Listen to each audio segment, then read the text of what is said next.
I mean, she's really not singing very loud at all. Look how close she is to the microphone. If this video does not make you want to go and practice all of your scales, then let me tell you now, go practice all of your scales. You can recycle them. Kia ora, my name's Zoe Stebe, your vocal coach for today, and I help singers go from feeling frustrated and overwhelmed about their voices to singing confidently, clearly, and without flaws. In today's video, we're going to be looking at YEBBA's My Mind, which she performs live at the So Far Songs from a Room in New York.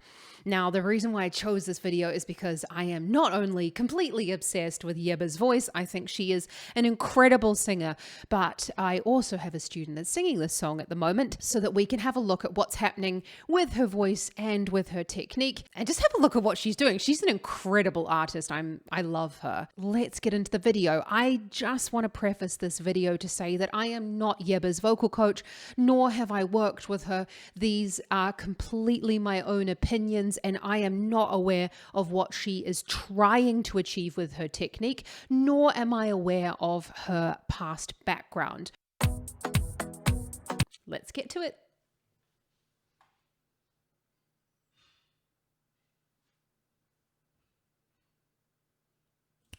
I will admit, I've seen this quite a few times. I really, really like this performance.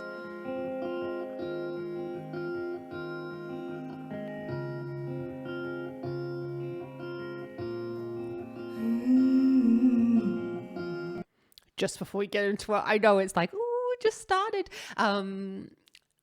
For anyone out there that's wanting to look at covering YEBBA, this is actually relatively simple to play on the guitar and on the piano. It's basically just two chords changing the bass line. So it is a fantastic song for those wishing to accompany themselves on the guitar or the piano. I'll link down below to one of my favorite karaokes that I like to use with students for this song.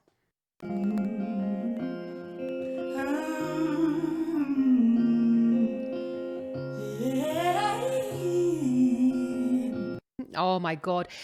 She is just the master of the pentatonic scale. YEBBA is pretty much the reason why I now encourage absolutely everyone to sing pentatonic scales. She's incredible. She uses them a lot in her riffs and runs, which is why we like to go through in technical exercises, going through all of those arpeggios and scales as well, so that we can do things like this.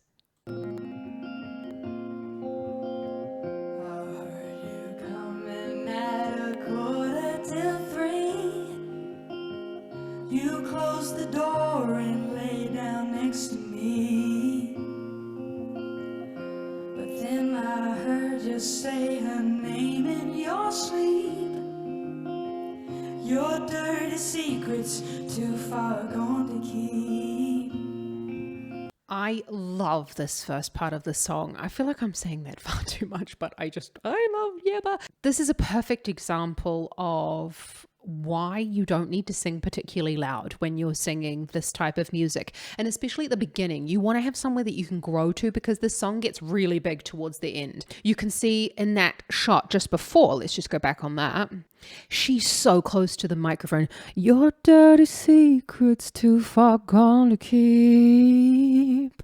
And by using that microphone, she's able to keep the volume absolutely minimal and not blowing a gasket before she starts the song. Dirty secrets too far gone to keep.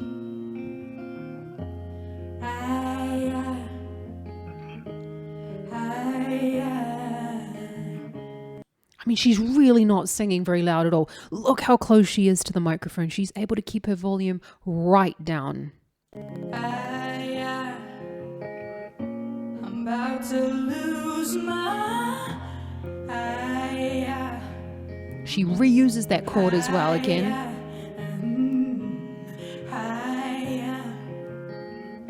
I'm about to lose my mind.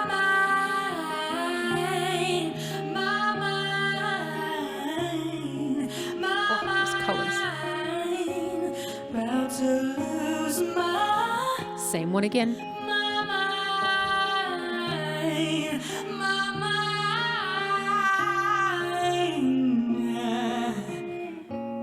think about you all This is a really good example of what we would call in Estill voice training of cry. In order for her to keep that thick fold, so to keep that chest voice going up further in the range, she's using that cry mechanism of that my mind, my mind.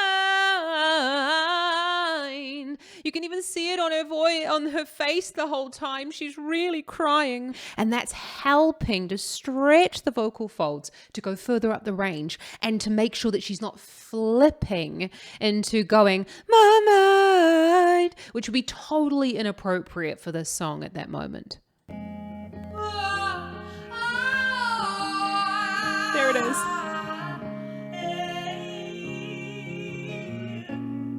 So many colors.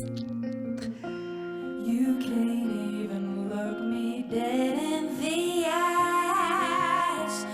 Her love is strong, she got you hypnotized. You can see she really goes back up close to the microphone, and it means that her volume difference is just minimal. You say you love me, but I know it's a lie. When I work so hard to keep you satisfied,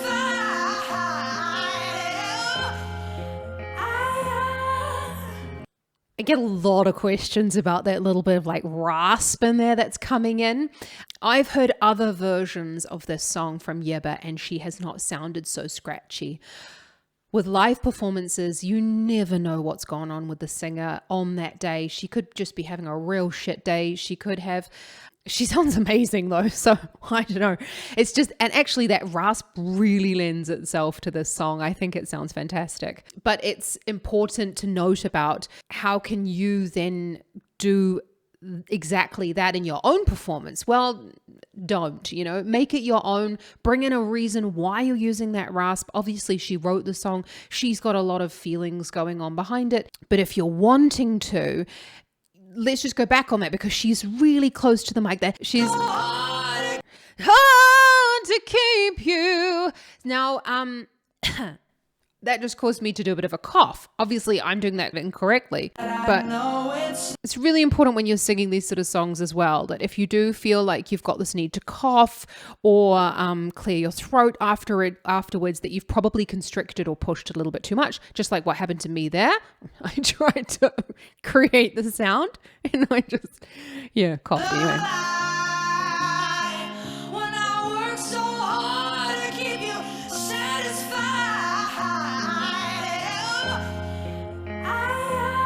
And in a lot of her performances, this is what YEBBA does. She uses that growl and that scratch to bring in at specific points that it makes you think that, it makes it sort of raw and really emotional.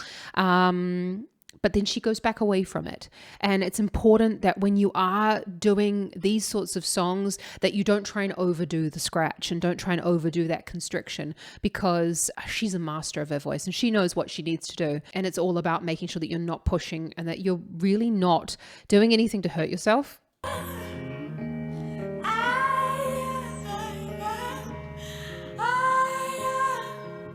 Lovely. I'm about to lose my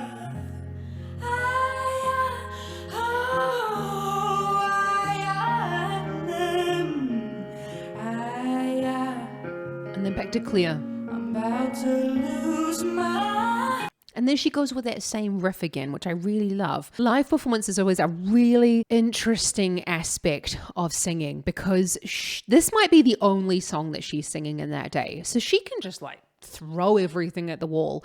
And if her voice scratches a little, does it really matter? Because she's gonna, maybe have a drink or go and sit in the audience, do a bit of talking. Maybe it's the end of a tour. So she can bring in all of these effects and things like that, but it's really specific to the situation. If you're going to go ahead and try and do these sorts of effects, making sure that you're doing them for short periods of time and that you're not trying to put them into every single sentence. That was really quiet again there with that falsetto. And she was really close to the microphone, and those little catches kind of make your heart break, really. My mind,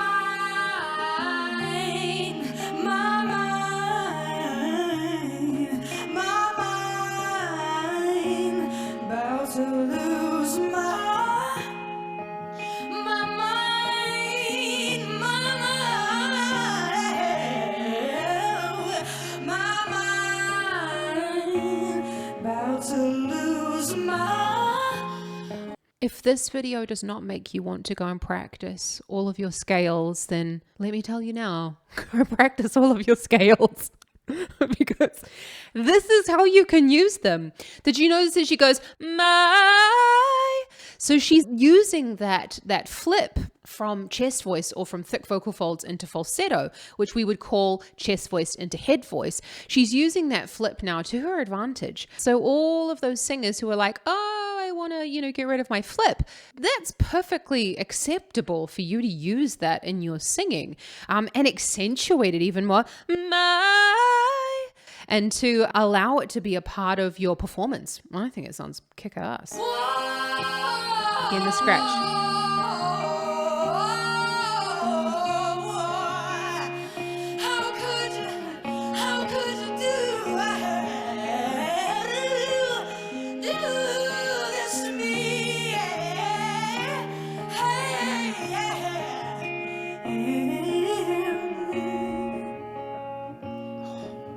Heartbreaking. No way, she can't take you away from me.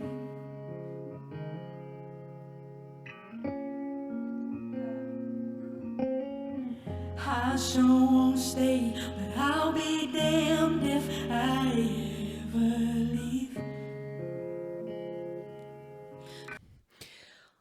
This part of the song is where she's going into the this is the bridge, and then she's going to ramp it up again and go crazy with her riffs. I love that she brings the volume right down. She brings the audience into her.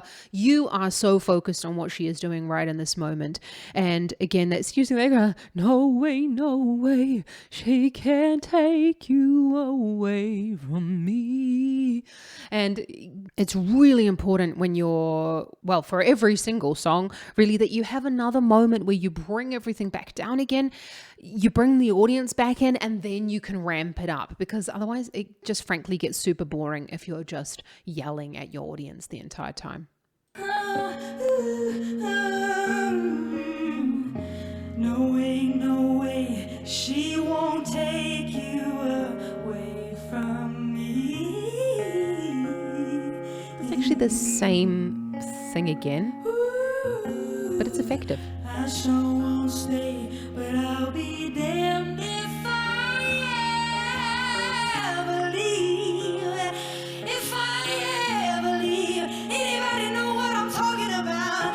No way, she can't take you away from me. No way. That's the same riff again, and it often isn't noticed, but these sort of riffs and scales and arpeggios and things that you put into your songs, you can recycle them. Like, you can do them a couple of times, and that's what she's done, and it's still really effective. I sure won't stay, but I'll be damned if I ever leave.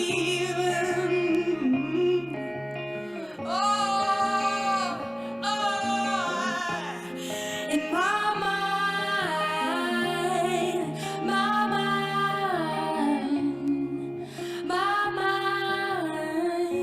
I think about you all the time. My mind, you'll always be mine. Same again. Just before we get to the end of the song, have you noticed that she really brought in a lot of scratch and then she was able to take it out again? It's really important when you are using any of these effects that you're able to take them away. And that's what we often do in singing lessons, is we look at how can I sing it clearly, and how can I sing clearly with like good, actually not even in inverted commas, like with good technique. And then in a lot of performance cases, you can kind of like put them to the side and put them in your back pocket, and then bring them out again if you need them. She did exactly what I would say is she went from a constricted sound with that and then she took it away and she came back with a clear sound, which was where the false vocal folds were then to the side, and retracted, as we would call in Estill voice training.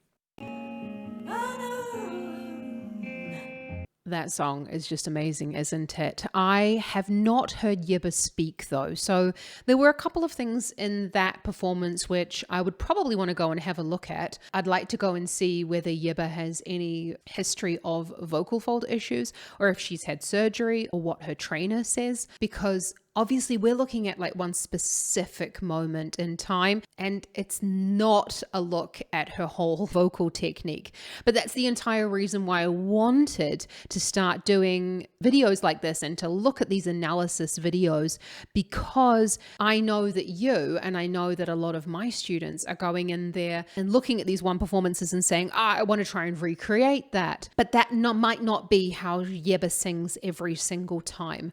There are also robust voices that can handle a lot more effects like this, and there are also lighter voices which are perhaps a little bit more fragile, who maybe struggle with any type of effect or constriction. We mustn't forget that the voice is an instrument made of muscles, and everybody's muscles and size of larynx, robustness, ability to take certain things is always completely different. You learn to control your own voice and not try and necessarily create all of these sounds like you think you have to.